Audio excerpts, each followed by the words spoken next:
Mr. President, I'm glad to be able to say that 8 Democrats joined Republicans last night to take the first step to reopen the government. And in the very near future, we will be voting on a final package, a clean continuing resolution until January the 30th, and 3 bipartisan full-year appropriations bills. These bills are the military, construction, VA, agriculture, and legislative branch appropriations, 3 of the 12 bills that Congress needs to pass on an annual basis. And what that means, Mr. President, is that year-long funding for SNAP, for WIC, for veterans, for essential farm programs, and for a number of other critical priorities will be met. Mr. President, I said that we will be voting on the final package in the very near future, and I'm hoping that will be hours and not days. We're on the 41st day of this shutdown. Nutrition benefits are in jeopardy. Air travel is an extremely precarious situation. Our staffs and many other government workers have been working for nearly 6 weeks without pay.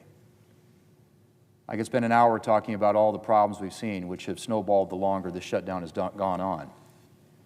But all of us, Democrat and Republican, who voted for last night's bill are well aware of the facts. And I'm grateful that the end is in sight.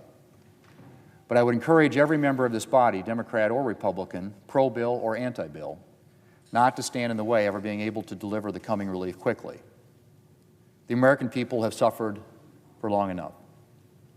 Let's not pointlessly drag this bill out. Let's get it done, get it over to the House so that we can get this government open. Mr. President, as I have emphasized since being elected Majority Leader last November, I remain deeply committed to advancing full-year appropriations bills through regular order.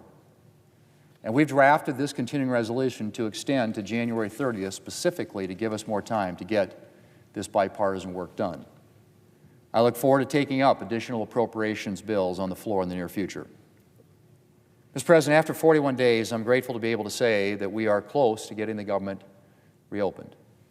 And again, I ask all of my colleagues on both sides of the aisle, of both parties, to make it possible for us to quickly pass this bill. Mr. President, I yield the floor. I suggest the absence of a quorum.